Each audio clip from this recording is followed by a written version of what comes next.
All right, what is up, everybody? You guys and gals, I'm not trick or treating tonight. I'm alone. The wife is not doing trick or treating for the kids. My co-host Luke, he's trick or treating. So I'm rolling solo with you guys tonight.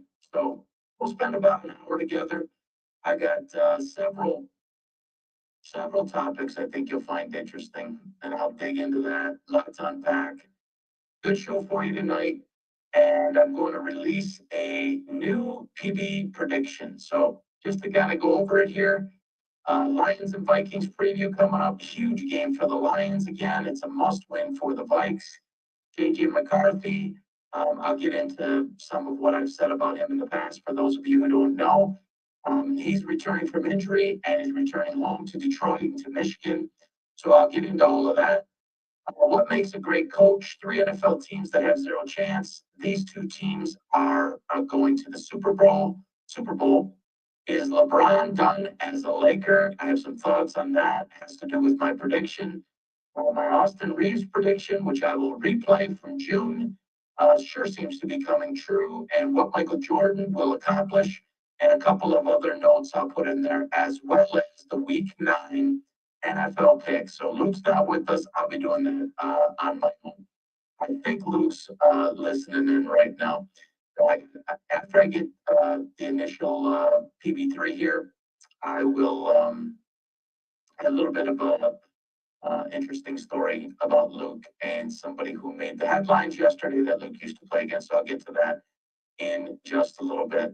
What's going on, Adam? Welcome to the show. What's going on with the audio, buddy? Might want to fix that audio real quick. What's going on with the audio? Are you not hearing me?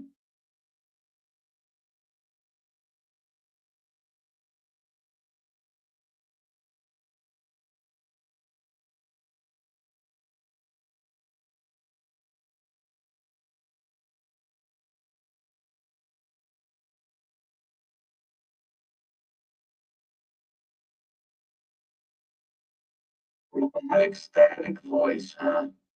Really? A minute.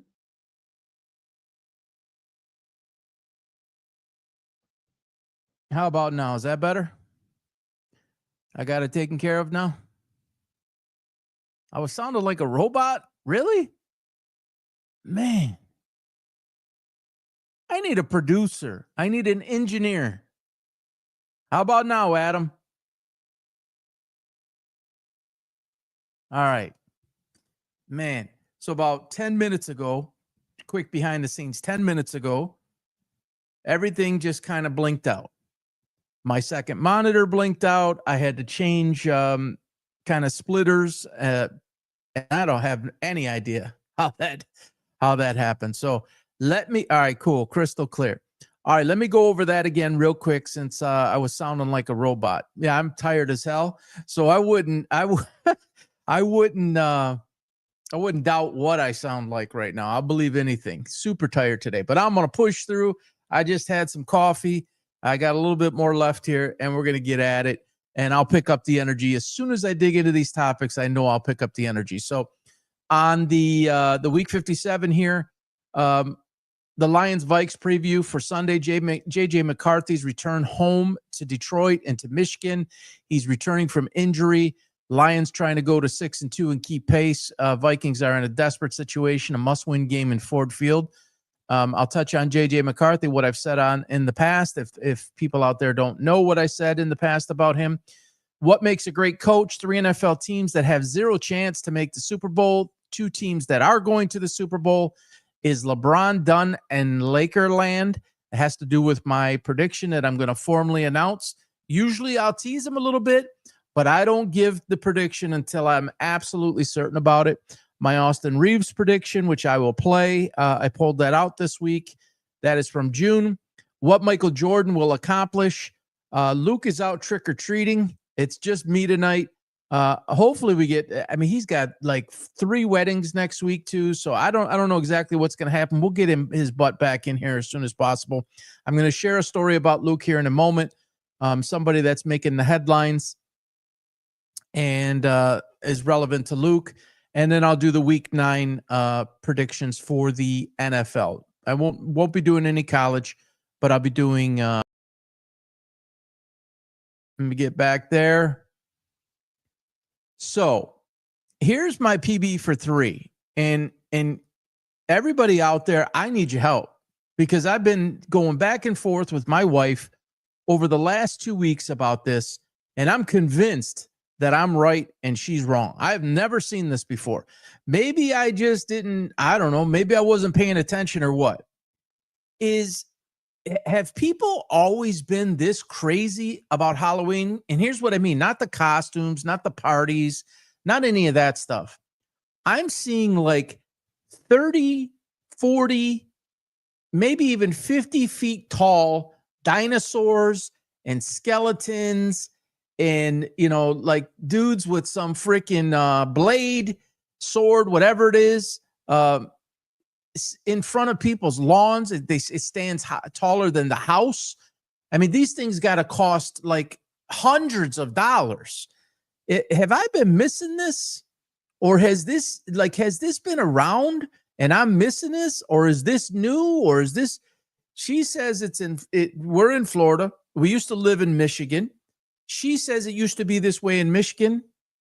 And I don't ever, I mean, yeah, people dress up or decorate for Halloween, but I never recall seeing this. So whatever state you're in, do you guys see, guys or girls, do you guys see these things on your block or the next block where it stands taller than your damn house and you're looking up like, what the hell is that thing? And they almost look real, like skeletons and dinosaurs and, I mean, sickles. I think that is a sickle in the guy's hand.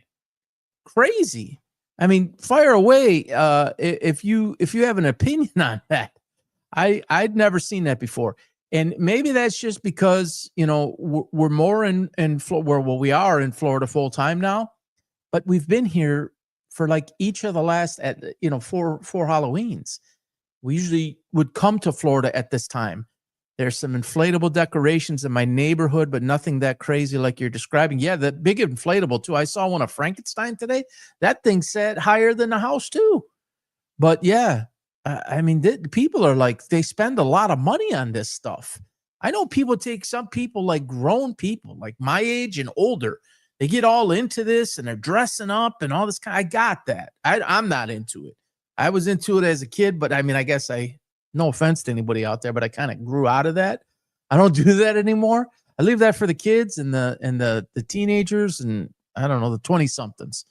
But anyway, I was just curious about that.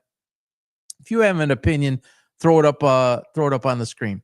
All right. So this text that I received from Luke this morning, my co-host, again, I say it all the time, but maybe there's quite a few people on here. Maybe somebody new is on here. My co-host Luke is a highly decorated former high school athlete, all-state in basketball, all-state in football, top 15 all-time at Warren de La Salle in Michigan. It's a Catholic school and been around forever, and it's very well known, and it is a powerhouse academic school and athletic, and Luke was quite a star there. So he sends me a text this morning, and I didn't know this. If you're on my on our X account at PB Sports Talks with an S on the end, you'll see up at the top there where it says profile. You'll see Luke played against Aiden Hutchinson, played against Sauce Gardner, played against Dante Moore, the quarterback of Oregon, and there's a couple of others that are not up there. But he dropped this one on me this morning. I was not aware of it.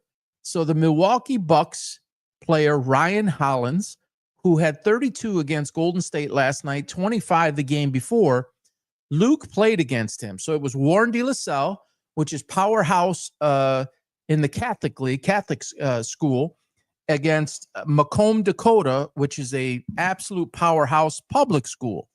They met in the playoffs. Ryan Hollins was guarding Luke, and he made sure to tell me that they knocked him out of the playoffs and that Luke scored 24 and Ryan Hollins couldn't stop him. I mean, I could say to Luke, hey, man, I'm glad you did that, but Ryan Hollins got one up on you. He's in the NBA. But that's a great story. And Ryan Hollins is 6'3", Luke is 6'5", almost 6'6". And Hollins didn't catch on right away.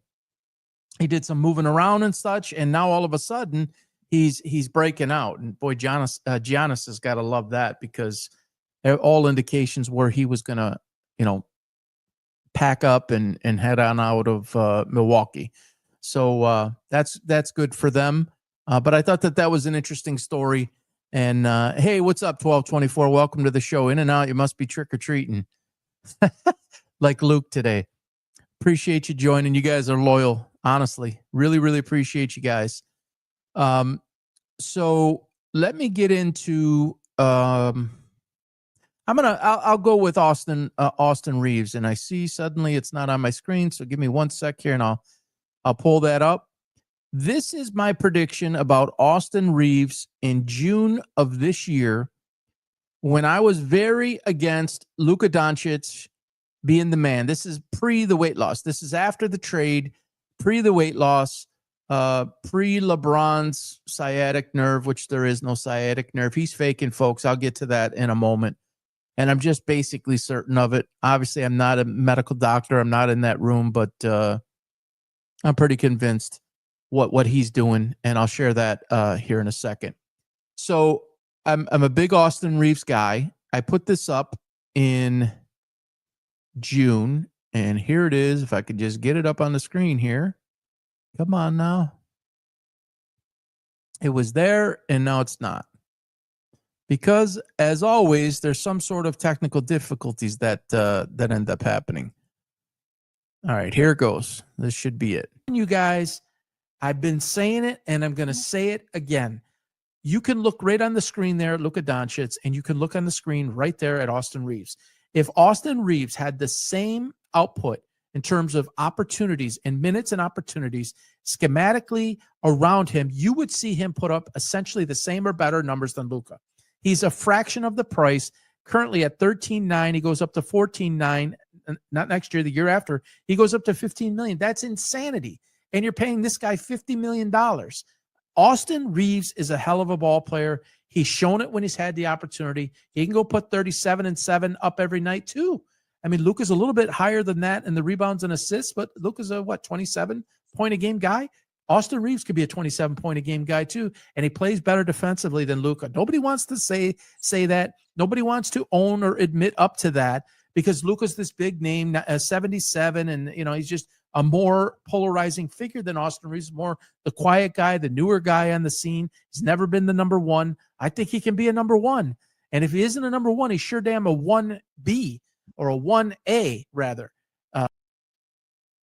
So that was in June, and for context, I say 37 and 7 in there because Luka had put up a 37 and 7 game shortly before that, and that's what I was referencing. But Luka is basically 27, 28. This is again last year, 27, 28, 29 rebound a night guy, or points and rebounds and assists, 27 and 8, 27, 8, 7, 28, 8 type of guy. And I'm convinced, I was then, and now we're starting to see this, that Austin Reaves is a surefire number one on any team he plays. So and believe it or not, he's undrafted, which is just, it's just insane. It's really crazy how he was overlooked. And, I said to somebody today, I said, sometimes the most obvious thing is what's right in front of us. And, these scouts, they're constantly looking. And sometimes that gem, that diamond in the rough isn't in the rough. It's literally right in front of them. It's sparkling. It's shining. If you look at his high school highlights and you look at his college highlights, just absolutely extraordinary what he can do with the ball in his hands. Moves really well without the ball in his hands.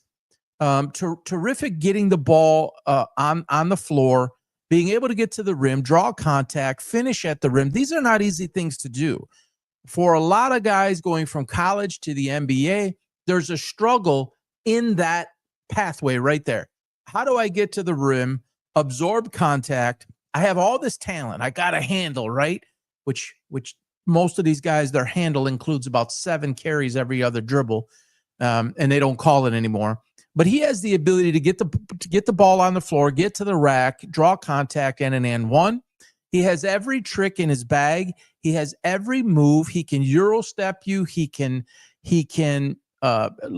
long range game, mid range game, at the rack game, and he's pretty active on the defensive end. Now he's kind of in that in between size a little bit. You know, he's not. There can be some offensive, or in his case, if he's playing defense, it's a defensive mismatch or an offensive mismatch, depending on how you want to say it. But he's extraordinarily valuable. And so I'm going to get into my prediction right here. And I have videos all over YouTube on this, many. And if you haven't subscribed, please go to YouTube, smash the subscribe button at PB Sports Talk. When the trade happened, I was really vocal and very outspoken saying that LeBron and Luka wouldn't work together. This is right post-trade, or right at the trade time, not post-trade. They hadn't even really played together. That's two ball-dominant players. Both needs the ball in their hand to be successful. Some people argued with me and said, well, you know, when it was Luka and Kyrie, he did just fine off the ball, but that's Kyrie. It's a little bit different. That's one of the best ball handlers in the history of the game. And I'm not really a big Kyrie guy, but you have to say that about him. And he likes to get his too. He has a lot of a score first and dish second type mentality. And that did work, but ultimately they got swept in the finals. You put Luka and LeBron together, it's problematic. So I've been this is pre-weight loss for Luka. And I got called every name in the book. I thought Nico Harrison made the right decision in Dallas to trade Luka because Luka was way overweight. Luka was a crybaby. Apparently, he was drinking a lot, smoking, not being a leader, constantly complaining and whining. Every single thing that one-dimensional player, offensive end, no defensive end. So that's just not a 365 or 350, whatever the number was. I think it was 365 max, super max, is what he was going to become eligible for with the Mavs. So Nico pulled shoot on that. And real quick, I don't want to get into all the details of it. You know, people got really angry about him at Nico Harrison because why would you trade him for Anthony Davis, Max Christie? I almost said his dad. But Max Christie and whatever the draft picks were, how could you do that? Well, I believe that was Adam Silver related. I believe that was a backdoor deal, not to have a tinfoil, hat on in conspiracy theory. But I believe the NBA said, hey, we'll approve the trade for Luka, but only offer it to the Lakers. Get that done behind the scenes. We'll approve it, and we'll get you the first round pick or the first overall pick, which obviously was always going to be Cooper Flagg. That's what I believe happened. If you had intention of trading Luka Doncic, and Nico Harrison's not a dumb man, no matter what people want to say about him, you don't put one of the most tradable commodities, get rid of one of or look to trade one of the most tradable commodities without making it known and then, survey offers, right? Take offers, get people bidding on him. That never took place. There's only one reason why that took place. To have the heir apparent and a superstar in LA post LeBron. So anyways, long story short, I didn't think that they would coexist well together. I picked the Timberwolves to beat them in the playoffs, and they sure did. First round exit, LeBron 3-13, last 16 games, complete failure, will always be remembered for what he didn't do versus what he did do. But in that process, I said, this is actually going to take away from Austin Reaves and his talent. And I didn't like that. And so I was like, however you want to say it, politely ask LeBron to walk away, retire, do whatever you got to do to get him out of there. This is what I was calling for.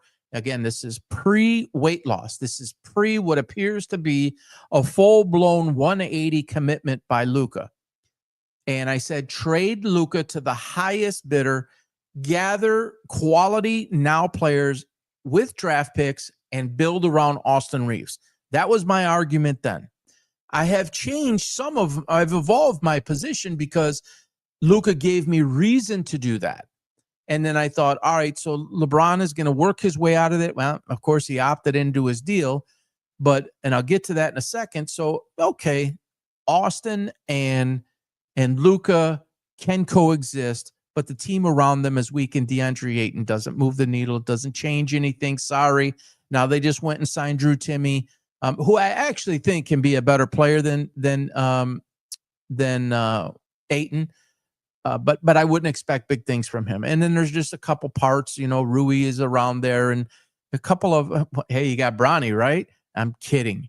But I think it can work with those two. I don't see it working, as I said last year, with the three guys together, LeBron, Luka, and Austin.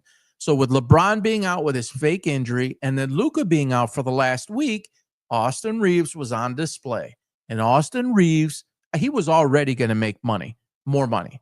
But now he started the bidding at basically $30 million a year. This week, these last few games, 51, 40, whatever the numbers are, I don't even have them in front of me, proved what I already knew he could do. He could score on anyone at any time. Somebody tried to debate me on X the other day and says, when the playoff time comes, watch. Okay, I'm watching. He's gonna be able to do this, guys. This guy is a stone cold basketball killer. He has it. He has, as a coach, you just know when certain guys did. He has all the skill.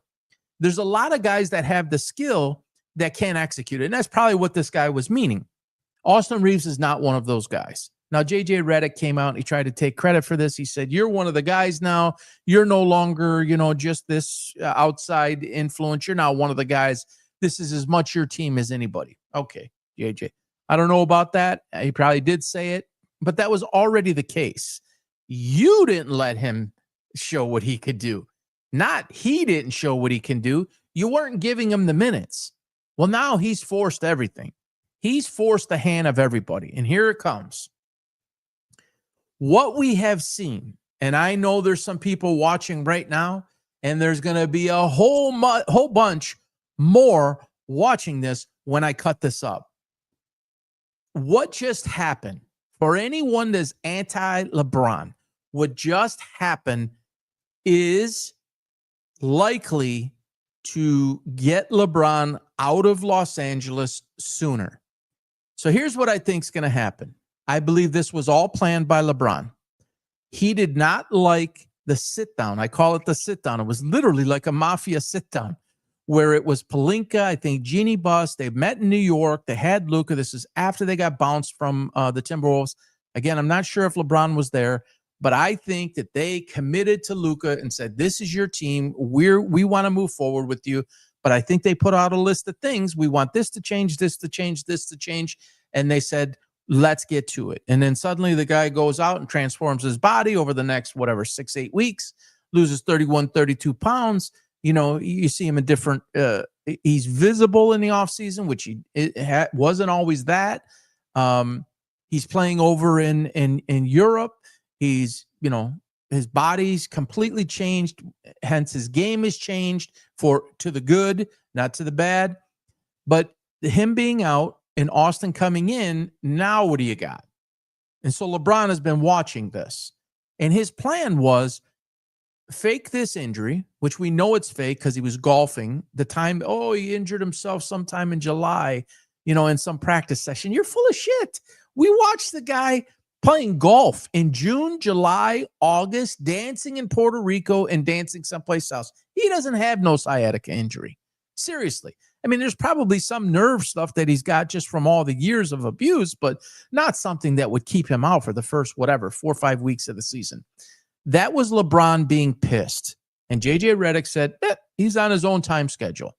That's LeBron sitting out saying, I'll show you. He's trying to gain leverage. He's watching to see if he actually wants to enter the fray or the lineup with the Lakers. Are they good enough? Can I fit? Do we have a chance to make a run? Because that's all the guy knows how to do is hitch his wagon. He can't be the man and carry a team. He has to make sure he's around other people. But it bothers him so much to the degree, in my opinion, Luka's success, the weight loss, the attention, the Lakers' commitment. Now you have Austin Reaves. Even though LeBron says a mother effing R, and dropping a 40 piece. And, it's like this support. It's burning him, folks. It's burning him in his own skin that somebody is talking about the Lakers, about not just one person, but now two people, and their initials are not LB. So LeBron's going to come back and he's going to go into that. It's a lose, lose, lose. Here's why. Those two guys is lose, either one. Luka, he loses. Austin Reaves, he loses. And then here's the thing. And Steve, if you're watching, if any other boxing fans are watching, it's like that fighter that gets in the ring and he went through a training camp and he got old overnight and he just doesn't have it. If he comes back to the Lakers and that happens after the deck is already stacked against him with two superstars and he can't level up, now what happens? People like me already for 20 years, 23, whatever it is, have questioned what his true ability is, what his true legacy is, what his true greatness is, and what it is comparable in terms of comparison to other eras. Even some of the current players, like a Giannis, like a Luka, like some of these Shea, like some of these other guys. So how does he fit? I don't think he does. I don't think he fits lineup wise. I don't think he'll be able to get his shots. He definitely won't have the limelight. He'll have the limelight if he was to come back and say, oh, LeBron is back. Oh, 23's back. Oh, what's going to happen between LeBron, Luka, and Reaves? There's too much risk. So what I think is happening is he's been doing this. He's plotting his exit all this time. And he thought about it all offseason. And the only reason he opted in my opinion, is because of his son. That's it. He would have not opted in. He would have opted out. He would have gone and surveyed things, but he had his son that was holding him back. So let me opt in. Let me opt out of playing, right? And this quote injury, I'll get the Lakers to support me on it and say medically, I really truly have this challenge and I need to sit out. And then you saw his face and all that last week or 2 weeks ago now, whatever it is. I don't think he's coming back, guys. I'm going to say it right now. And I usually don't come all the way through until I really feel sure. I feel about as sure as I could possibly feel. And if I'm wrong, he's not going to last there. He will be gone by the deadline. So I'm going to go out and say it right now. I don't think LeBron James ever wears the Lakers jersey again. I see this, and I told a couple of people today. This. I think he's going back to Cleveland. Why do I feel that way? Well, it's his hometown. That's where all his family and friends are. He's had 2 stints with them. They have a chance to win. He's arrogant enough to think that he puts them over the top.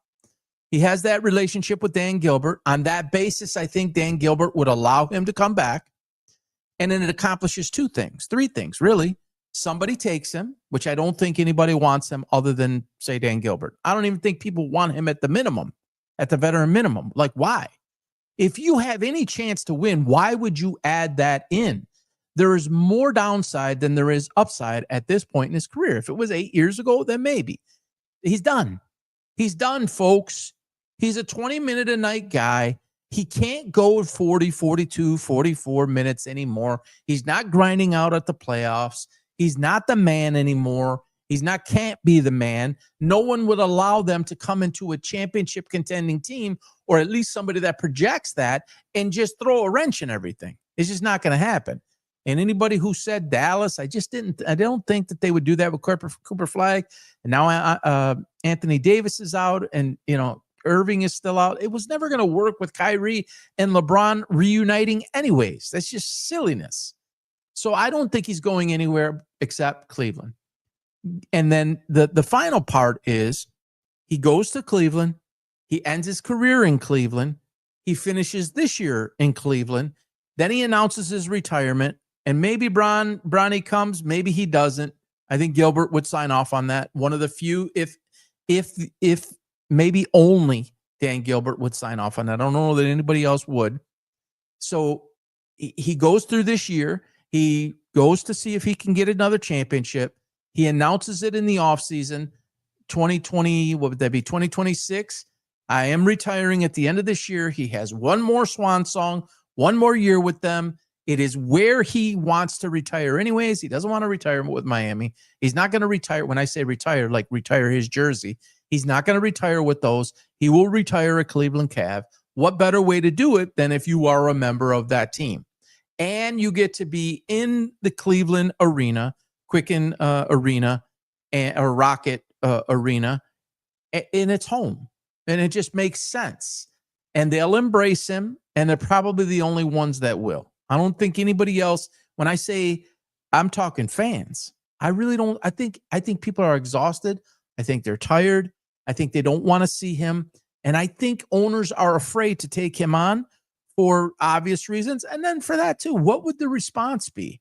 I don't think he has a lot to offer anymore. Is the ticket sales? I mean, what? If you're going to any competing team, they already have full arenas. They don't need you to sell tickets. It's not like it's half full and let's bring LeBron in. You know, we're the whoever team that has no wins and he's going to sell more tickets. It's not, I don't think that factors in. So my prediction is LeBron James will never wear the Lakers jersey again. If I end up being slightly wrong on that, he will be moved with or without his son. He will end up in Cleveland to finish his career and retire as a Cav.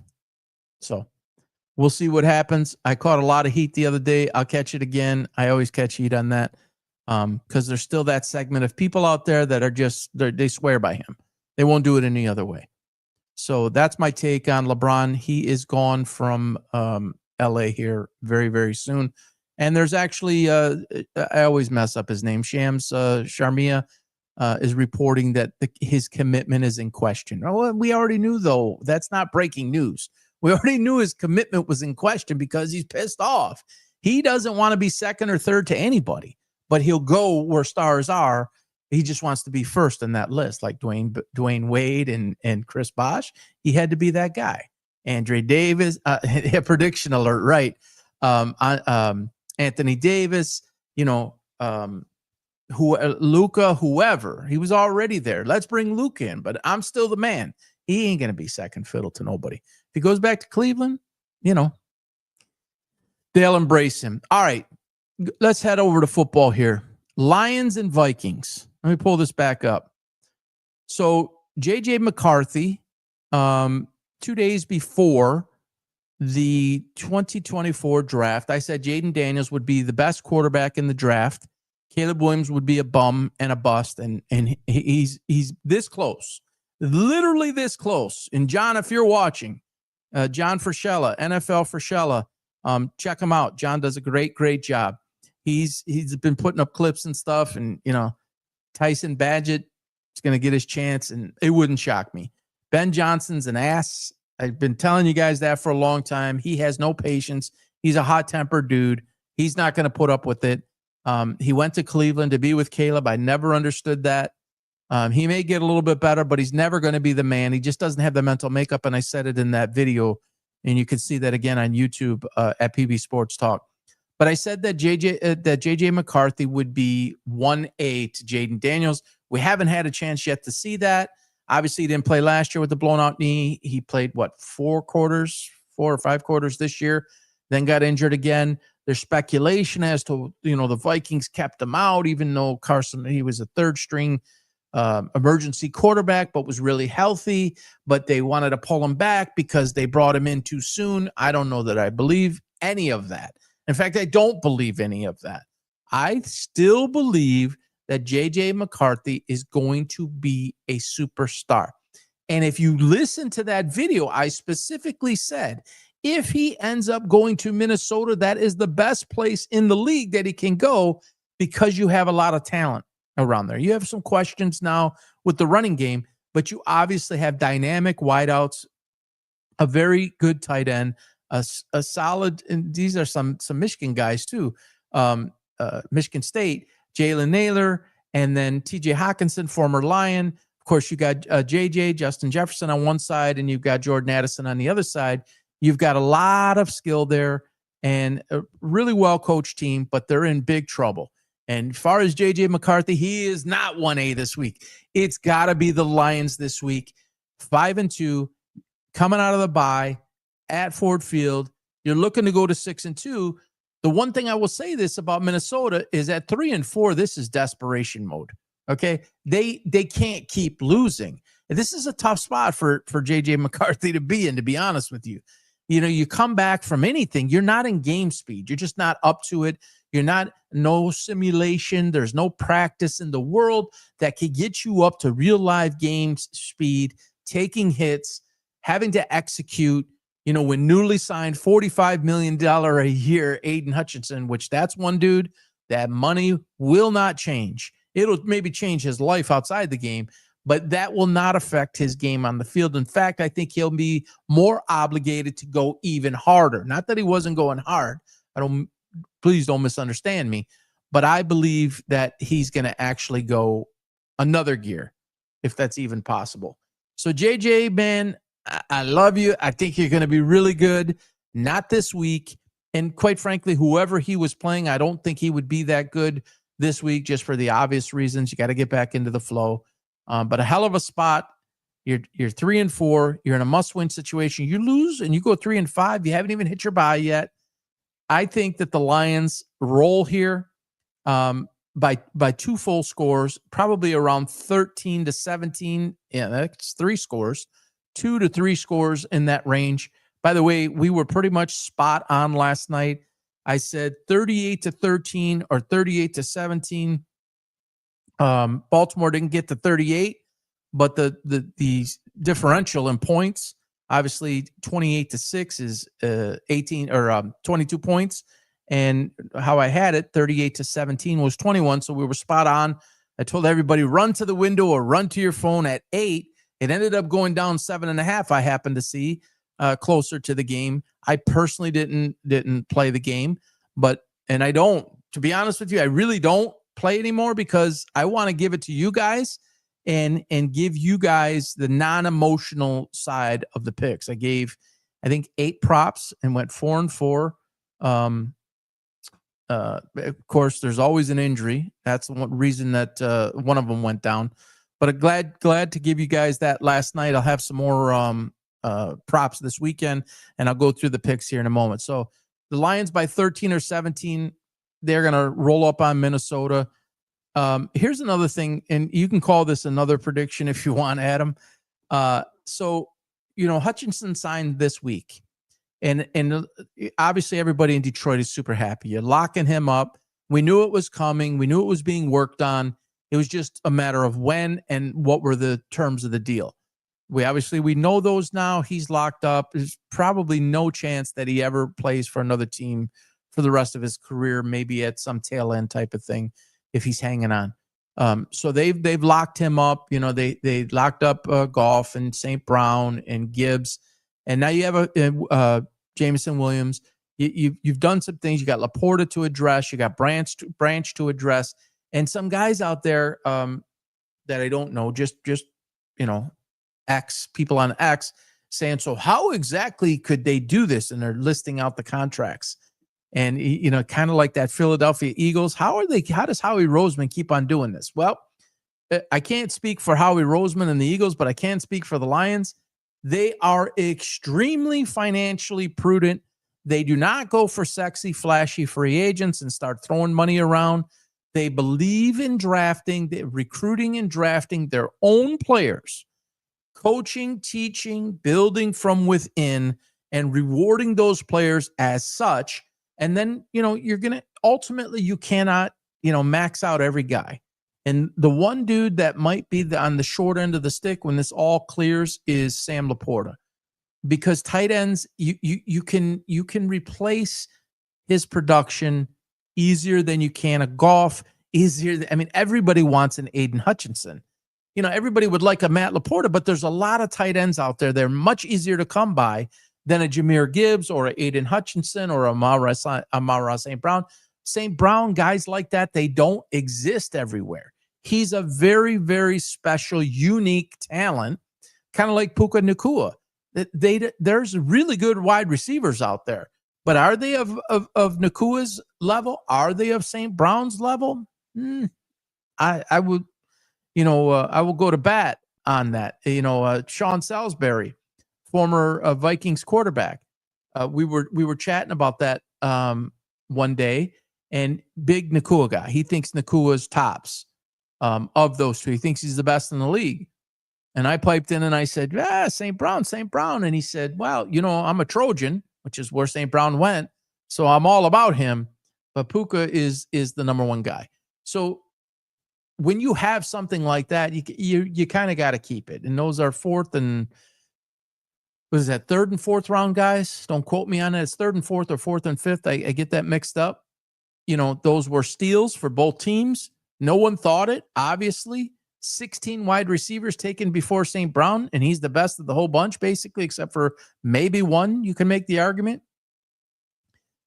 But Laporta might be the odd man out, but I'm glad that they did that. But that's the answer to that question for those that are wondering. They don't, Brad Holmes, it's really hard to do.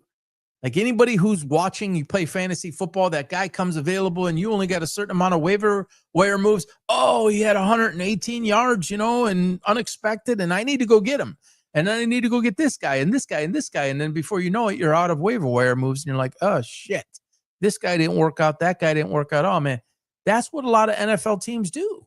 They go and they spend money carelessly, not very wisely. They don't build through the draft. They build through free agency or try to build through free agency, and it's a losing proposition. So that's how the Lions do it.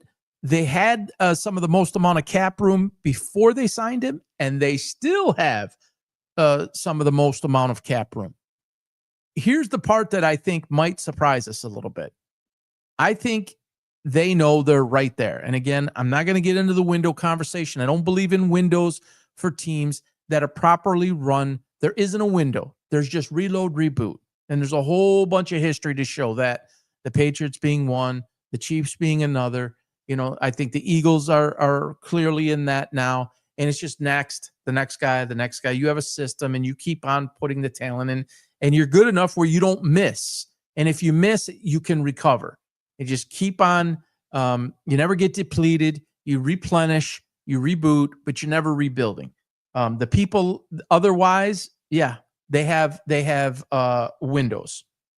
So to that point, so who's going to the Super Bowl? Anybody have some thoughts?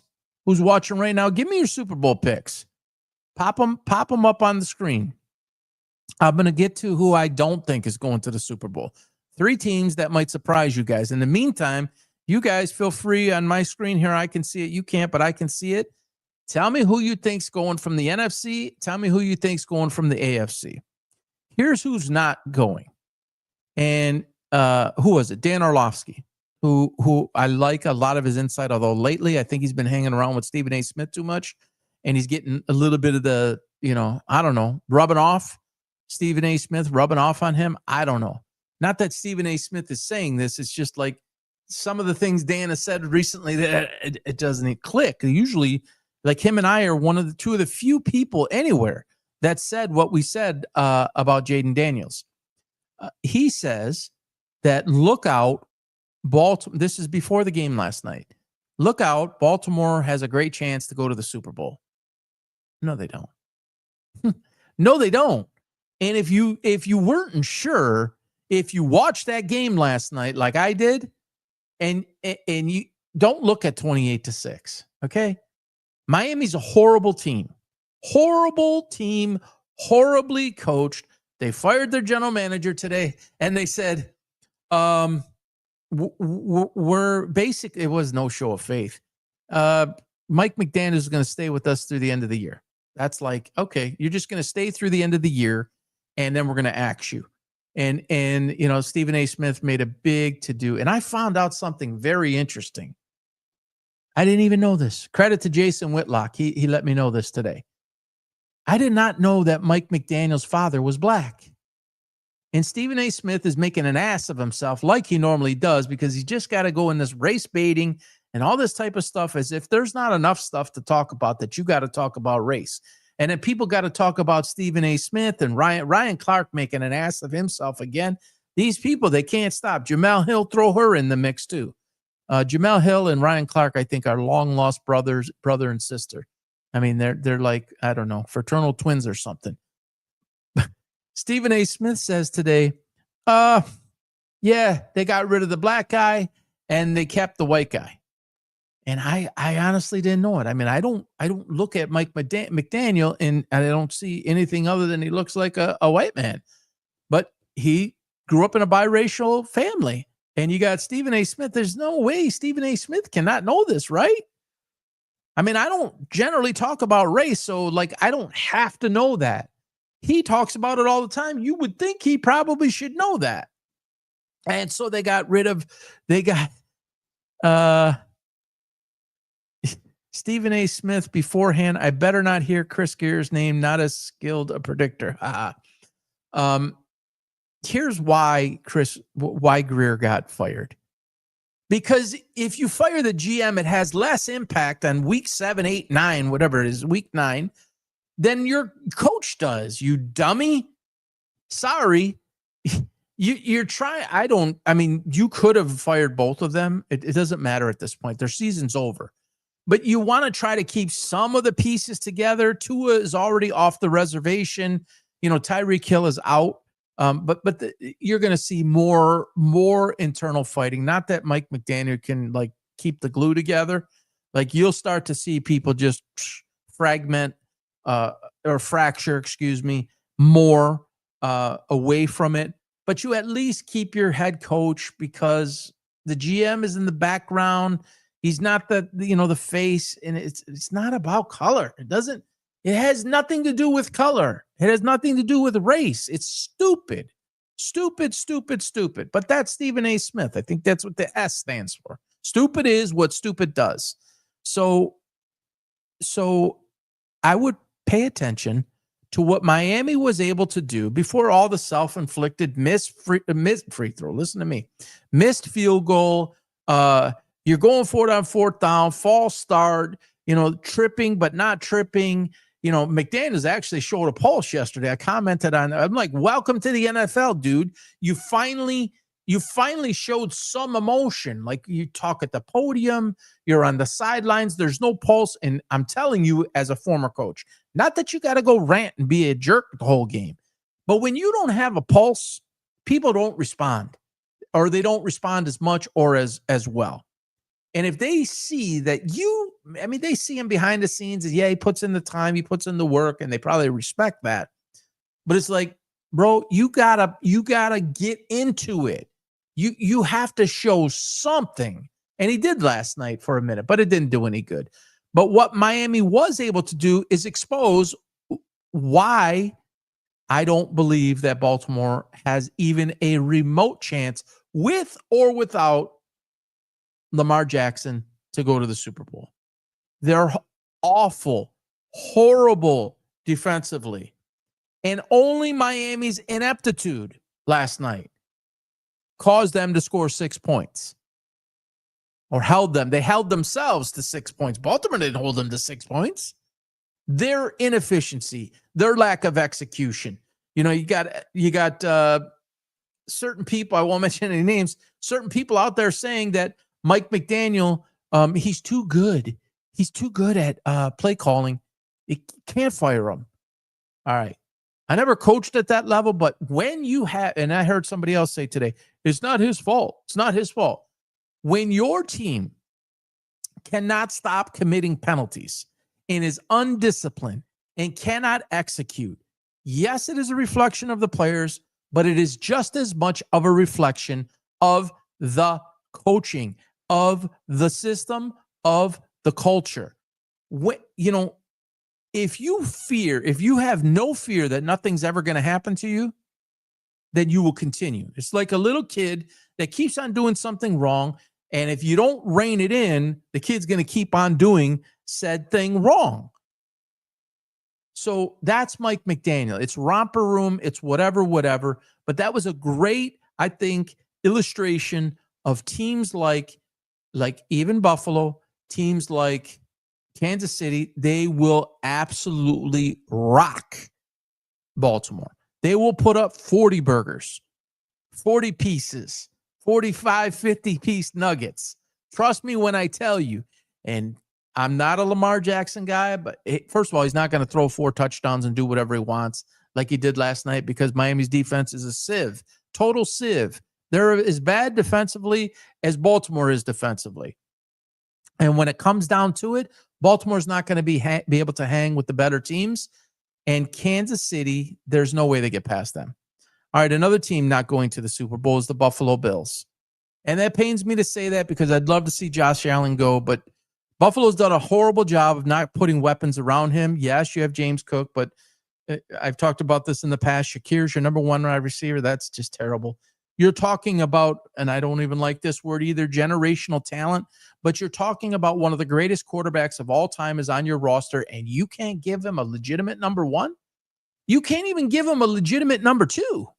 And I don't understand that. I literally don't understand that. And then Sean McDermott is just, he's doing a disservice to that team. He's a defensive guru, and in the first few years or 2 years, whatever, he was doing it well there, and they're a sieve, and they're not going to be able to be stopped. The other team not going to the Super Bowl is the Philadelphia Eagles. Now, there's talk, and there's a lot of it that's brewing right now. And if I'm Cleveland, I do it all day. Is Howie Roseman apparently is inquiring about Myles Garrett for either 2 or 3 number 1 picks. If I'm Philly, I do that deal. If I'm Cleveland, I do that deal.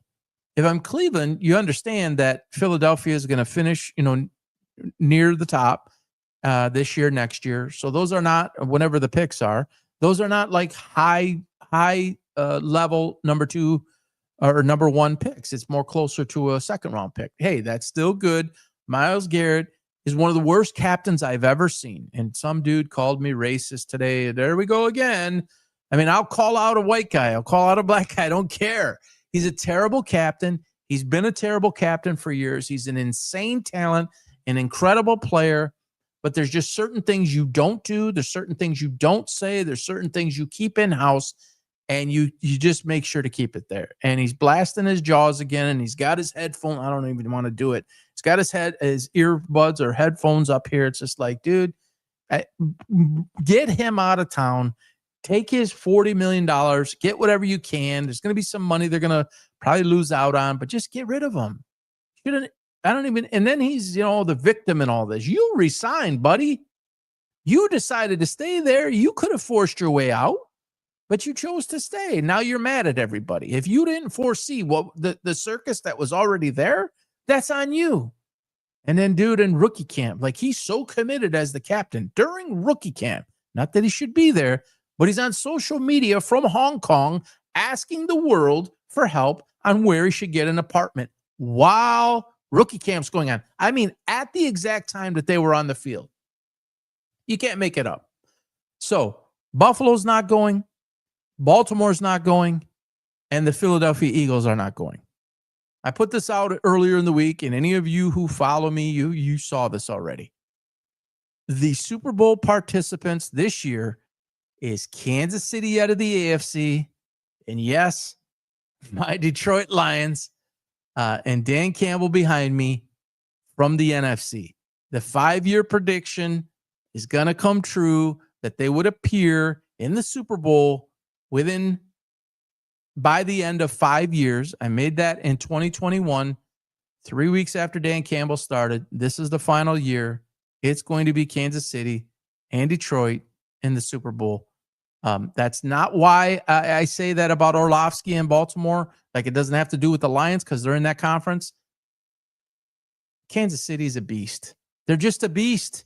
I don't see how you get past that. They're a very complete team. They're probably going to advance themselves or improve themselves come deadline time. They are not shy. They will add something more. They've got Brashard Smith. Remember the name. Don't sleep on this guy. Hunt's getting older. Pacheco's a bit inconsistent, but that's another weapon, Brashard Smith. They're starting to work him in more. And then you got lightning speed all over the damn place. You got Rashee Rice, Xavier Worthy, Hollywood Brown, Travis Kelce, Noah Gray, Andy Reid, Patrick Mahomes. Baltimore, how are you going to defend that? So like I said this yesterday or whatever, like the whole Kansas City Chiefs team would have to be sick, literally have to be sick or some catastrophic injury for them to beat them. I don't see that. I don't see that happening at all. All right, so this is so underestimated. What makes a great coach? And this is, kind of one of the things that I have tried to build my brand around. When I became a coach and over some time, no more Chiefs. They're done now.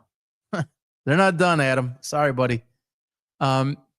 Coaching changed me a lot because I started to see things from a completely different perspective. And then, my last business was very, very successful until the very end. And that's a long story there. A lot of it having to do with post-COVID. And I was in the senior world business and just a lot of things took place. But coaching and the entrepreneurial side of things and understanding how to build an organization. When I say build an organization, build a team, and rebuild an organization, which is what I was very fortunate to do. In one of my stints, I was with an organization for 3 seasons, 3, maybe part of 3 and part of a 4th.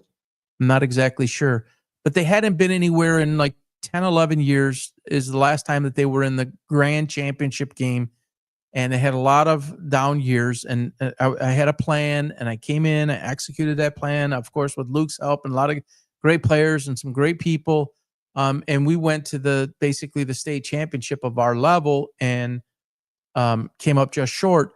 But I started to look at things and learn things through a different lens and through building a team. So like the average fan thinks of things from a player perspective. They don't necessarily think of the whys the player does the thing. They're looking at just the ability that they see. Oh, he got a sack. Oh, he had 300 yards, or oh, he had an interception or 10 tackles, whatever it is. So much more that goes with this.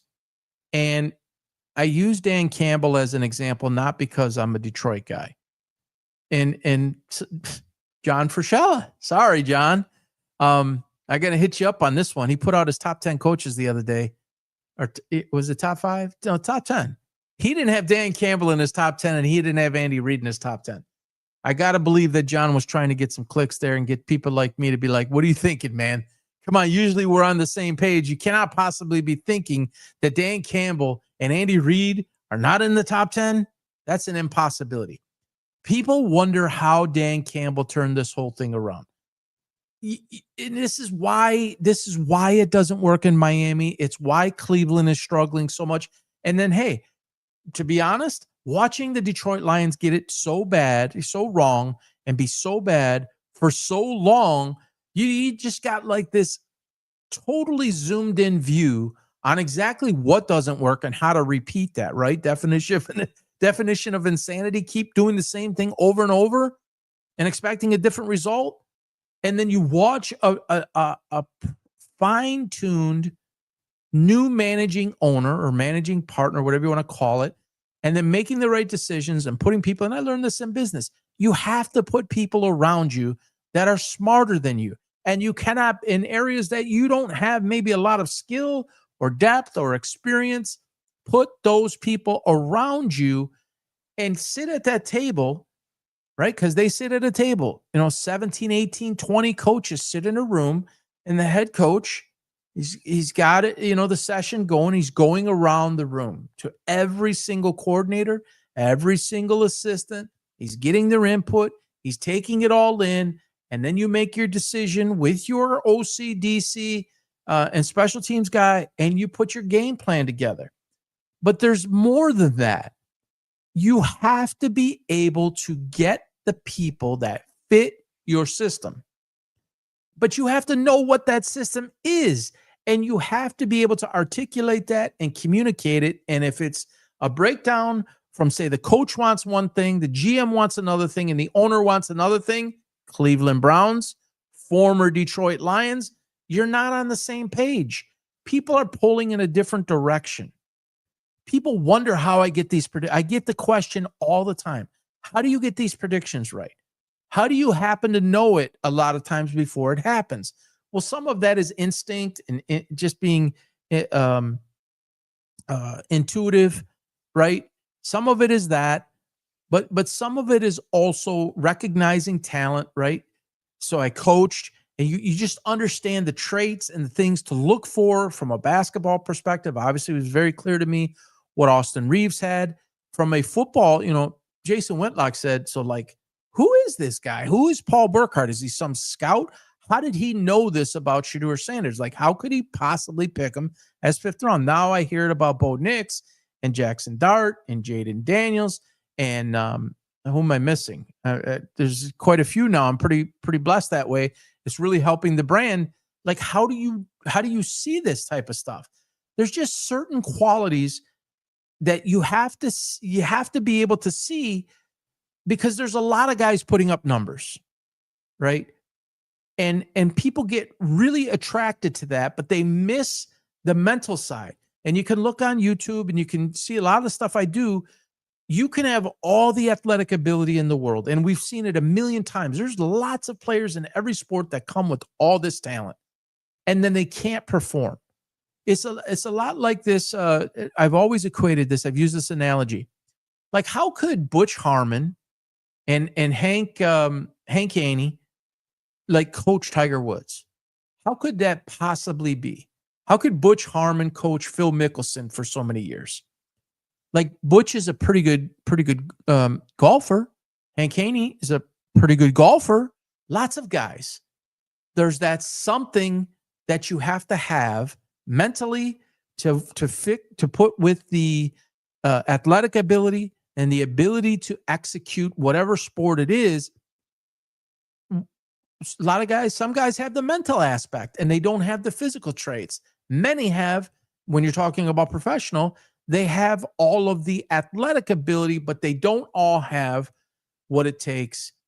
Like Caleb Williams, as an example. He's talented, but he's missing what it takes here to be able to read, to be able to react, to be able to scan the field, go through progressions, not get locked on one guy, be able to take information, absorb it, learn it, implement it, execute it. So a coach has to be able, and a GM have to work in any sport, have to work in absolute tandem.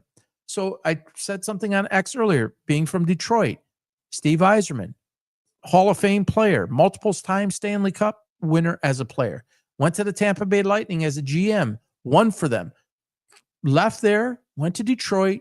He's been struggling, right? He's been through, he inherited a head coach. He hired his own head coach who failed miserably, unfortunately.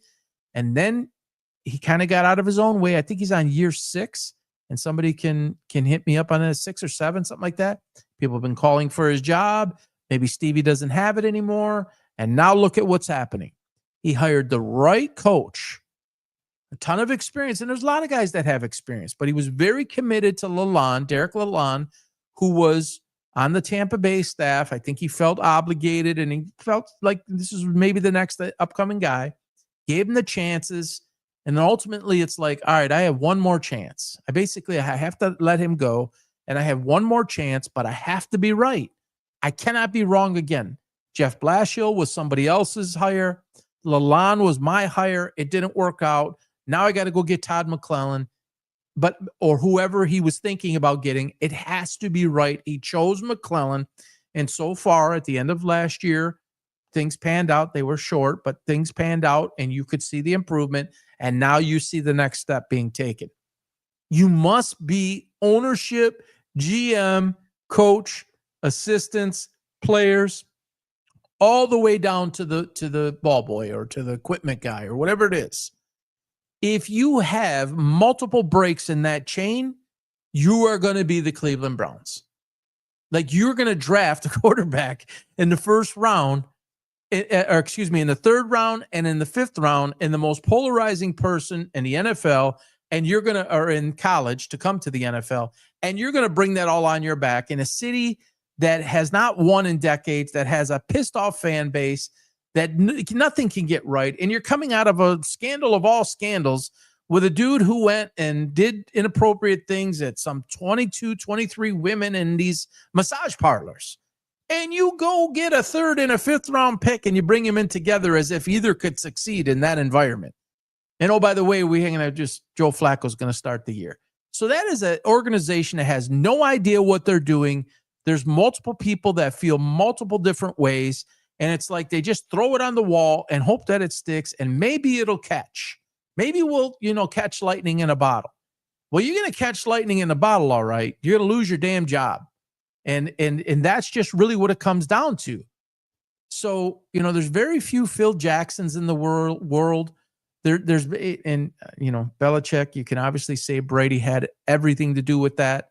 Doug Collins had a certain thing. Doug Collins, a former NBA player, head coach, of the Bulls. He had Michael first, then it was Phil Jackson later. Phil was able to get it, to the next level, the Zen master and all of that.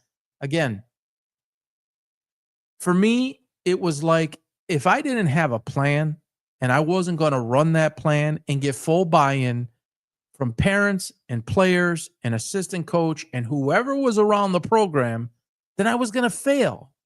Fortunately, I won 7 championships. Fortunately, I had a very good record. But the study and the work and the evolution of getting to that point was not easy. And it doesn't matter. The level is irrelevant. I remember somebody once taught me when I used to say, I'm in this business and it doesn't apply to this business. And I was told, it doesn't matter what business it is, business is business. And I didn't understand it. This is 25 years ago. I didn't understand it then. And I learned over time. So like, how could the CEO of General Electric leave there and go turn around Southwest Airlines, which was a airline company in bankruptcy, and take it to the number 1 airline in the world and came from GE? Now they do things for airplanes. I get it. But they're known for refrigerators and appliances and light bulbs, of course. How could you go do that? Well, because a plan is a plan, a philosophy is a philosophy, leadership is leadership, and it doesn't matter what you're leading. There's nuances to whatever business it is or whatever sport it is, but if you don't have that ability to put forth that plan, you've already lost. And I don't think Mike McDaniel has it. Mike McDaniel for the Dolphins is probably a really good offensive coordinator. And that's where he needs to be. He cannot be a head coach. He doesn't have the demeanor. He doesn't have the personality. I don't believe he has the ability. And I think that's pretty clear. But put him underneath somebody who can command the room, like the man behind me there, Dan Campbell, and his talents will come through. And he's not even technically the offensive coordinator, but he's the play caller. Let him just do that. Somebody will take him on. He'll get another chance in that way, and he'll probably do really well. He is very talented that way. So if you don't have those components, the ability to plan, right, be able to put the activity level, be able to get that buy-in, be able to get everybody to execute, be an amazing communicator, building that culture, maintaining that culture, growing or improving upon that culture, and Brad Holmes and Dan Campbell are on the exact same page. They had a plan. And you just go back and on my X feed and you'll watch when they drafted Penei Sewell. You're going to be our building block. We're starting with you. And people are like, oh, number 7 or number 8 pick, Penei Sewell, Oregon offensive tackle. Okay, yeah, he was really good at Oregon, but I'm not feeling this. And then you get these people in Cleveland. Oh, yeah. How come, Dylan Gabriel, Shedeur Sanders, you don't have go get 2 wide receivers right now. Hello, you can't protect. So I'm getting off track there, but that's what it takes is a plan and the ability to execute that plan. And you have to have the buy-in. And if you don't have the buy-in, you got Myles Garrett shooting his mouth. And would somebody get away from the microphone? Seriously. Because now he's on the fans last night. The fans have no reason to get into the game because you've given them every reason to check out of the game. Yeah, I understand they paid for the ticket, but they just assume give it to somebody else or leave it at halftime or some of them last night had bags on their heads. How in the world are you going to be upset at the fans? You guys can't even properly execute a fourth down call without jumping off sides. Delay a game or false start, illegal procedure, missed field goal, whatever it is. It's crazy, crazy, crazy, crazy. All right, real quick to add, because this is a topic I'm super, super passionate about, is Michael Jordan. And if you guys didn't see me, I was on Jason Whitlock's show, I think it was Monday. And I was very, very much Jay Skapanek, Scap Attack, a big basketball and football guy. But I was on, and we were kind of going head to head, and Jason was the questionnaire and the moderator, and both of them disagree with Michael Jordan on NBC in terms of what it has been about. They wanted more. They thought it would be something different. Jay was saying, this is the old era and you got to disconnect and all of this type of stuff.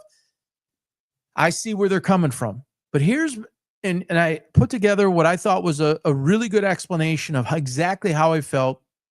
It's on YouTube. Thank you, ET42. You're great on Whitlock. Love how you stand on your square. Yeah. And I'll give you a little bit of a inside scoop here. Yeah, I was on the phone with Jason today, and he said, "You're not afraid to challenge me or disagree with me." And I said, "Yeah." I said that was a bit risky coming on the show, but I wanted to be who I was, and hopefully that would be accepted. And if it wasn't accepted and it was in any way frowned upon, well, at least I put my best foot forward. I didn't think that I was ever being asked on the show to agree and to just fall in line and give my perspective. And if it happens to, and some things I agree on and some things I disagree on. That's actually what makes the world go round. And yes, stand on my square. That's something I hear. I've been hearing this a lot. And since Jason's show, I've been hearing this a lot from the feedback and tons of comments on YouTube, is that not in the wording that you put, stand on your square, but hold my ground, and that the conviction that I speak with, and that I don't like, and I'm not saying that Jason or anybody else does this. There's other people in the world that do it. It's like sit right on the fence and one leg is over on one side, one leg is on the other side. I pick a side and I go with it. And if I don't think that, then I'll give a reason why, but I'm never going to float. I'm not going to wishy-wash back and forth. Hey, if I'm wrong, I'll call it. If I'm right, I'll call it. But generally speaking, my opinions, especially the what I will call the higher level or more passionate opinions, there's a lot of conviction with those. And I'm not afraid to go with those. Like a lot of people's like, I don't want to say it because it's going to come back on me and I got egg on my face or people are going to call me names. I got called today. It was something political, actually, that I was commenting on. Somebody told me I look like a pedophile. I mean, just some of the things that people will say, from Snow Roach to pedophile is a new one, that I look like a pedophile. I mean, can't make it up. I'm not making it up. It's 100% true. So people are afraid to disagree for fear in the Twitter world and the X world. People get these keyboard warriors, get behind a keyboard. They'll just call you any name that you want. I disagree with people all the time, but I don't need to stoop to that level and say things like that. So I know it's coming. And, my LeBron talk and my Lions talk and, Shedeur talk, I hear like some of the most egregious things that I suppose it has a life to it. I suppose that some people just can't handle it anymore because it is a lot. And I try not to look at a lot of it.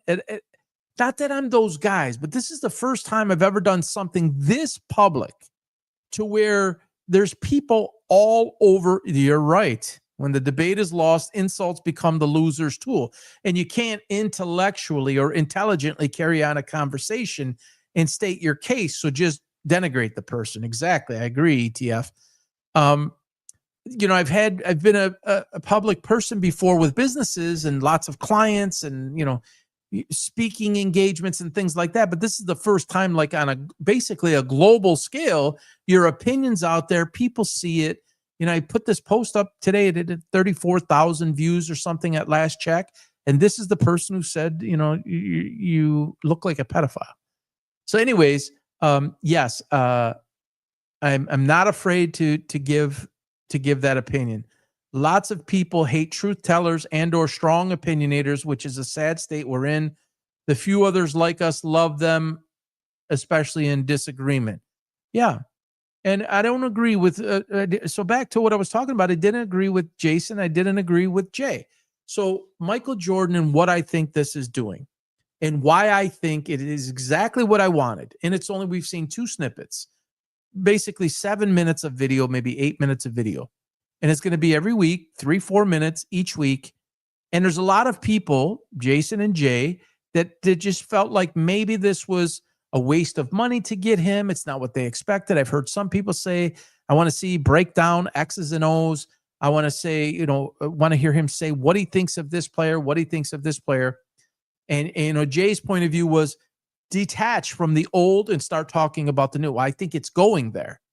But you have to, in order to start something fresh, you have to put to bed the past. And what I think Michael's doing, and I said this on the show on Fearless with Jason, I said, I think that Michael is talking to the world about how he viewed things when he played, why he pushed the way he pushed, what his mentality was like. And that's the part I love, is we're getting a snapshot into his mind in terms of load management. And, the person in the top row, I wanted to perform. I wanted them to come back. I talk about all of this in a video. It's about 20 minutes long. It's on X and it's on YouTube at PB Sports Talks on X, at PB Sports Talk on YouTube. Please follow on X and please smash the subscribe button on YouTube. I go in real detail about it. So you have to address and own the past. And I think he's talking about the way it used to be when it was authentic and the way that it is now, and it is inauthentic, and what LeBron has done to the game and the people that have gotten behind him and the media forced them down our throat and this running around and stuff and changing teams. I think you're going to see him get to that. And I think he's going to address that a little bit. He's speaking to Anthony Edwards, Giannis, Joker, Shea, Cooper Flag to come now. He's speaking to all of those players and some of the other younger, Luka, Austin Reaves. He's speaking to these guys. He's speaking to the older guys. He's speaking to these younger stars. And he's speaking to youth, folks. I truly believe this. He's one of the few people in the world that will speak for 3-4 minutes and people want to hear what he has to say. And part of the reason that is because he's been absent. Yes, he owned a team. Yes, he owned a motorsports team, but he wasn't talking a lot. He wasn't taking interviews all the time. He's been mostly in the background for the last 25, 30 years. Nobody's really heard what he truly, truly thinks. Yes, he did The Last Dance, all of that. And that's something that they pointed out, that there was some exhaustion from that. I thought it was wonderful. I thought it was amazing, to be honest with you. Great insight. It's what, in my view, it's what are you looking for? What was your expectation? If you expected him to come out and do X's and O's and you wanted him to get the marker and start drawing things, and you're not getting that, which it doesn't mean it's not going to happen, by the way. There's a long way to go here. 3 hours sit down, and they're breaking it up in 3-4 minutes. I mean, that's a lot of episodes. And as I've stated on the show and on my own platform, is I believe they've probably allowed for some fluidity and change things as they go, add things, subtract and add things as they go. Listen to fan engagement. Listen to what the public says. NBC returning. They don't want to screw this up, man. This is a huge opportunity. And especially now with the gambling and stuff. And Michael's got to be careful because of what his background, involves. I think it's the best possible thing that could happen for the NBA. Talk about what he doesn't agree with, what he agrees with. And I think he's speaking all the way down to the levels. And I try to emphasize this all the time. It's not starting in the NBA in college. It's starting at the youth level, which is where I coached. middle school, high school, AAU, those type of behavior like Kawhi, LeBron running around, no commitment, no staying in it. Something goes bad, fight or flight. Let me just take off, and he's going to do it again.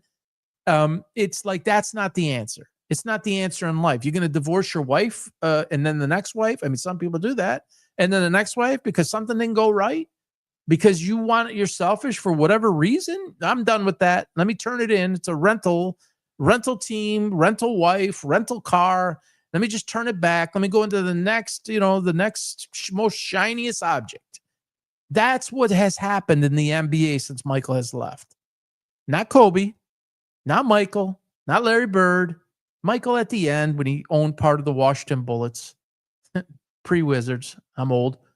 Isaiah, Bird, Magic, all of those guys, same team. Jordan, same team for life, basically. He doesn't like it. And he's talking about everything that he didn't like. The load management. Again, Kawhi Leonard has missed 4 years. 4. 2 to supposed legitimate injury and 2 on load management back-to-back nights. Can you believe that? Like, people buy tickets to come see you. And that's what Michael was trying to say. Don't sit your ass out. And the season is long, and it is grinding, and it is grueling. Baseball pitchers 40 years ago, 50 years ago, Denny McClain, these guys used to have way more starts. They used to pitch much, much more. And there is a school of thought that if you pull that back and you do less, you're going to last less. You're not going to last as long. How did Nolan Ryan do it? This is one of the guys that always stands out in my mind. And, you can have this freakish person, like a Tom Brady. How does he 45 years old and winning Super Bowls? Like, that's just insane. And that's not for everybody. I got it. I really do get it. If you're legitimately doing it, you're not enhancing your body in any way to be able to do that. But when you baby the body, I mean, it is proven statistically that when you baby the body, just like when you baby the mind, it is less likely to overcome. It's much more likely to cave physically or mentally. If you're always running in your mind, the fight or flight, you're always taking the flight and you're not fighting, that's just going to keep on. The cycle is just going to keep going. So I think Michael is trying to impart wisdom on the whole world. And actually, I think he's trying to do it across sports. He said he wanted to pay it forward. And I believe him. And I believe it burns him and bothers him, speaking specifically about the NBA. Magic and Larry built the league, took it off a tape delay, brought it to national television. They played together, but ultimately they handed the torch to Jordan, who then kind of handed it to Kobe. It was then kind of handed to LeBron, and LeBron has made a mockery of the game. And I think Michael hates that. And so Michael needs to talk about the way that it was, try to impart the wisdom to try to start to get that back. Because if they don't get some of that back, many, many millions have tuned out. There's a very large faction of society that likes LeBron, but I believe it's probably 2/3 and a third, 66 to 33. The 66 wants him gone. They don't agree with what he did. They don't like the jumping around. You don't get to go jump around your job every day. If you go put something on your resume, and I used to look at these all the time, and I still do from time to time, 6 months, 6 months, 6 months. What? Like, what is the problem? Why do you keep on lasting 6 months? There has to be a reason there. Unless you're young and you're just like doing, co-op work or whatever, there are exceptions to that rule. But this guy, every 3 years, he's got to go to a different team because he doesn't like the current situation he's in. And I need to have a certain amount of championships next to my name because I need to compete with these guys. This one's got 6, or this one's got 6, and this one's got 5. And I got 4. So how do I get to 6? Basically by piggybacking. Or how do I get to 7? Not 3, not 4, not 5, not 6, not 7. Man, get lost. Go away. So anyways, I think we will see this evolve week to week. He's going to continue to give insights into his mind about all these different topics, and I think it's needed. And by the way, does anybody notice what I noticed? His eyes look so red and so watery. I don't know if he's got watery eye. It's almost like, and I know he's not. And he had some of this before, but it seems like, man, it seems like fluid's going to come out of his eyes. He doesn't look well that way. I mean, I hope he's okay. And maybe, some people I know, they have runny eyes. Hopefully that's all. I mean, we want Michael to be around for a while. And more of Michael right now is a good thing. Less of LeBron is a bad thing. And this is perfect timing for Michael. If Kobe was still with us, he might not do this, because Kobe was, and not that Michael's not, but Kobe was so articulate, younger, obviously more, not as far away from the game as Michael was, more recently retired. I think that was going to be Kobe's role. And we were seeing that. And Kobe was just really spreading his wings. I don't think we would have seen Michael as much. With Kobe out of the way, LeBron has no ability to talk to the young people. None. Absolutely none. He will be, I promise you guys, I promise you. And I argue about this all the time. I have him 14 out of my top 15. When people think of LeBron, they will never, ever think of these two guys. They will never think of him like these two guys. They just won't. They won't think of him like Magic. They won't think of him, the older people like me. They won't think of him like Magic. They won't think of him like Bird, Isaiah, those guys who just fought. He's a scam. He's literally a scam. And here's another thing about the getting out of LA. And I said this on Jason Whitlock's show the other day. I think we've only seen the tip of the iceberg with the gambling, whether it is coaches, more coaches like Chauncey, whether it's officials, maybe not the head coach, maybe it's assistants. We're going to see, I think, some mid-level people get caught up in this, but make no mistake about it. There's some very, very big names involved in this. LeBron's name is already in it. I don't need to put it in there. If he gets out of LA, there's a little bit less spotlight on him, the lights and glamour of Hollywood, and you go to a small town, Cleveland, right, by comparison, and he gets to hide a little bit in his safe little cocoon. And I think that plays into it. MJ's got those panther eyes. Wasn't called the black cat for nothing, it seems. Yeah. And they're red. Really, really red.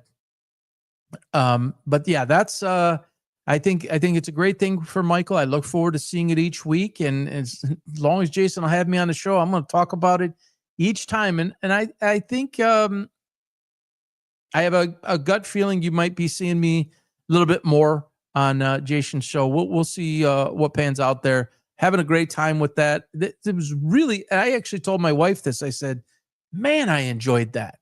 Because Jason went longer. The segment, I think, went longer because it was just flowing, and Jay had his opinion and I had mine, and Jason has his, and it was really, I thought it really flowed, and it made for good. Like if we all agreed, probably who the hell wants to watch? Who wants to watch that? So that's what I think. That's what I think he'll accomplish, and I'm interested to look at him again next week. All right, guys, let's get to the NFL picks, and I'll let you guys get back to your candy, raiding your kids' pillowcases or whatever you got. Maybe you like, I don't know. We got some candy last night for my wife to hand out, and Almond Joy, the bag from Costco, and it's like, let's pick a little bit of this for us, and well, we can't give that away. Let's give the Almond Joys away. I don't know why they put that in there. Like, does anybody eat Almond Joy anymore? I mean, I got to believe that if a kid gets a pillowcase or whatever bag of candy, I can't imagine all Almond Joy being up at the top of the list. There's a whole lot of them in that bag, so somebody likes it. All right, so NFL, and there's a few good matchups. I'll point those out here. Let's start out with Almond Joys are the worst. Yeah. Atlanta and New England. Atlanta's really struggling right now. I have high hopes for them, but there's a problem with their old coordinator, Zach Taylor. There's some things going on there that is a big problem. New England's rolling, and it looks like my man Travion is going to finally get a chance to really start to shine, as I predicted he would. They're -5.5. That's a lot of points, but they are at home, and I think they'll handle their business. So I've got New England minus the 5.5. Carolina and Green Bay, this is a huge number, but I've been saying it all year. I will say it again. I have Jordan Love very high on the rankings. I've had him high on the rankings for quite some time. I actually have him ahead of Lamar Jackson. Yes, that is a true story. He needs to be healthy, and I will not take the Almond Joy blasphemy. Green Bay is a phenomenal team, folks, and they haven't even played very well. That's a huge number. That's a really big number. Man, I'm going to go ahead with it anyways. I'm going to say I don't have any notes, so I'm literally going to go with this. I mean, I looked them over earlier, scanned through them, and it came pretty quickly, but I didn't take any notes. I'm going to go ahead with Green Bay there. Denver and Houston, it's kind of shocking to me, to be honest, that Denver's +1. Bo Nix is my guy. Everybody who follows me knows what I think of Bo Nix. I said he was going to be better than Drew Brees the day before the draft and the day after the draft in 2024. Houston's still not there, even though I think they have a bright future. Denver takes that game. Chargers in Tennessee, there we go again. That's a team in a mess. There you go with another organization. The owner wasn't present. You can your coach. They're not present. The media's asking, where's Amy Strunk? And they're like, we're here on her behalf. Probably would have been a good idea for, yes, better than Breeze. Yes, sir. Absolutely. At this point in his career, too, he's already Drew Brees wasn't this good in his second year. But yes, I had said that, and it's on there, the 5-minute and 15-second clip. It's on X and on YouTube. So the Tennessee Titans, I think, that's just mind blown with that one. Yeah, write it down. I'm telling you, barring injury, Bo Nix will be better than Drew Brees. And he just so happens to have the same coach. And probably a better team developing. I mean, Denver is a nice team, and he doesn't even have some of the same weapons, not yet, that Drew Brees had. Michael Thomas and Marcus Colston and some different combinations that he had. Denver's getting close, but they're not there yet. But they're a heck of a team, and Peyton hasn't lost anything, and Bo's phenomenal, and Bo can move. He can get out when he needs to. He's got a stronger arm than Drew Brees had. He's probably more accurate than Drew. And he came into the league as an older quarterback. So where was I? Yeah, Denver wins that game. All right, so the Chargers -9.5 at the Titans. Again, another big line, but I got to take the Chargers there. Should win by 10 or more. The Bears in Cincinnati, as Ben Johnson continues to get frustrated and wants to bend. I think he wants to, or he's thinking about benching Caleb Williams for Tyson Bagent. Cincinnati must-win situation, but I'm gonna give the Bears here the win. -2.5. That's a field goal difference. I know it's on the road, but I would expect them to get that victory. Colts and Steelers. Colts, I do believe they're going to get exposed here very soon, but not this week. They've got some tough matchups coming up. Look at their record, total wins and losses against who they've played, and it's not impressive. It's impressive what they've done, and you got to beat who's in front of you. They've rolled some teams too that they've played, but I think it's indicative of who they've played. We need to see them play somebody really tough, and Pittsburgh's not that. Defensively, they're a mess. DJ Metcalf is unbelievably overrated. I do not believe he's a true number one. That one might blow your mind too, Adam. I don't believe he's a true number one. I think he's more like a 1A, 2 player, but I just don't think he's the man. They can do a little bit offensively, but defensively, they can't keep up, and the offense isn't designed to go put up 35, 40 a game against a quality opponent. So I think Indianapolis takes that game, even though it's on the road. San Francisco and the Giants, this is an interesting game. It looks like Brock Purdy's going to be back, but Purdy and Mac Jones are pretty equal there. Obviously, no Cam Scatabo for the Giants. Giants plus 2.5 at home. Everybody knows, I think, by now, I'm a huge Jaxson Dart guy, and I nailed that one. I just, Robert Saleh's got that defense locked. They are really playing for something. And on the road, minus 2.5, they should be able to cover that field goal. Yeah. DK looks the part, but too inconsistent, kind of with you there. Yeah. And I don't view him as a route tree runner that can make every catch. He's kind of that slant guy, that deep ball type of player too, fade, but he's not like a St. Brown or a Puka running every pattern and just being effective at any time of the game. It's like so many of these games is he's like three catches with 5 targets. There's a reason for that. Minnesota and Detroit, I spoke on that earlier. I think Detroit wins 13 to 17 point victory here. I think Minnesota is going to really struggle. JJ is going to struggle getting back up to speed. He never really got up to speed, so it's kind of a double-edged sword there. The Lions, 13 to 17 point victors, so go there. The Saints at the Rams, another massive line. You got Tyler Shaw is starting his first game, and they apparently said, see, and I do like this. Here you go about decisiveness. Very decisive by Kellen Moore to say, he's our guy. We're not looking back. He's the rest of the year starter. You have to respect that. Sink or swim. This is our guy. We invested that pick. Number 9 should have been Dart, which is who I had them going, where I had him going. But hey, we know what Spencer's got. We don't like, what he has in terms of long term. Let's go with our guy. That's why that number's that big. My gosh, that's a big number. I'm going to come back to that one. I got to come back to that one. Jacksonville at the Raiders. If you haven't heard, Travis Hunter going on the 4-game injured reserve list, but there's a chance he's gone for the year. They have not been playing well, but nor have the Raiders. At some point here, the Raiders have to be able to do a little bit better. And I think that this is probably the week. So I would say the Raiders plus 2.5 at home takes that game. And these lines I did right before the show too. That line is surprising. Plus 2.5 at home with Hunter being out.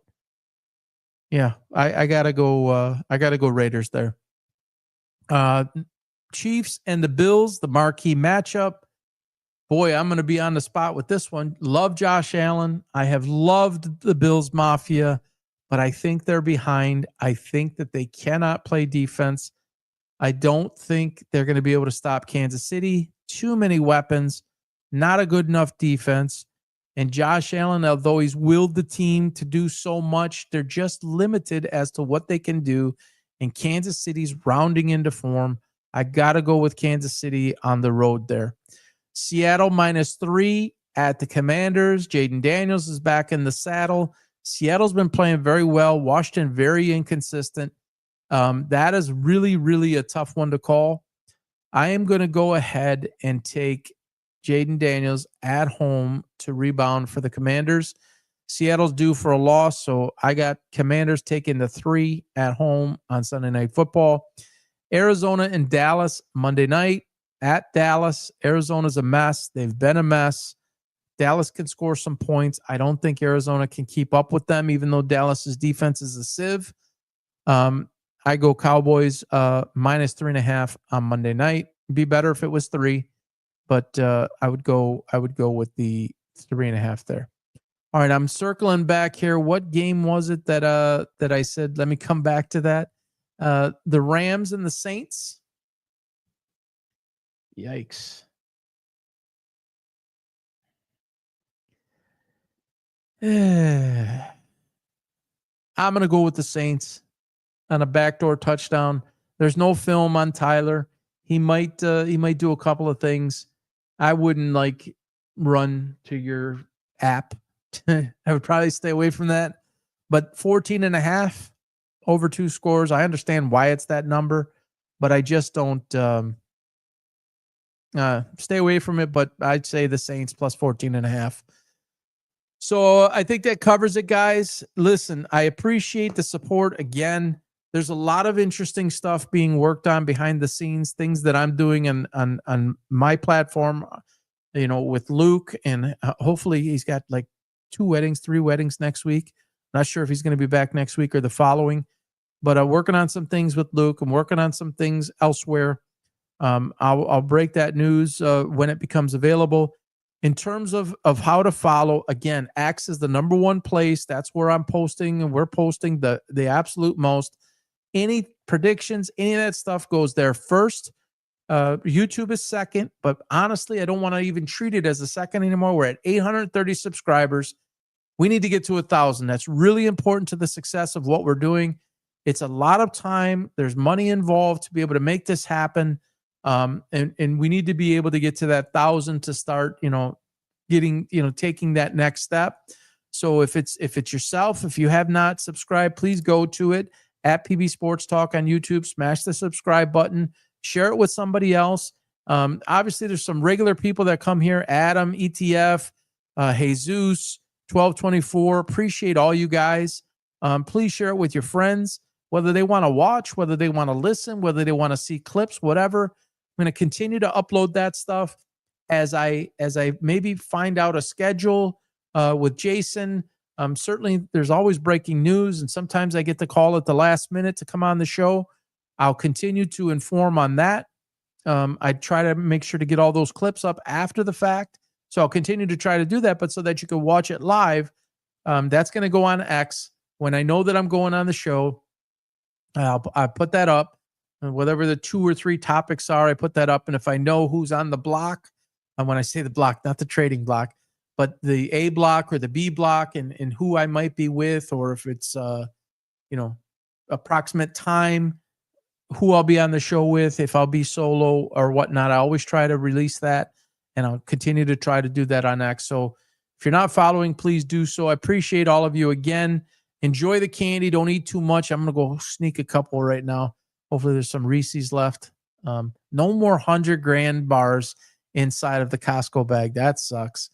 That's an old school candy that I like at Halloween time, but not in the bag anymore. So double check that candy too. Make sure no one's giving away some bad stuff. Keep yourself safe. Keep your kids safe. Remember, I say it every single week. Hug someone, hold someone, love someone. More now than ever. Life is short. Thanks again, everybody, for joining. Talk to you soon. Have a great weekend. Thanks, Adam. Take care, guys. Bye-bye now.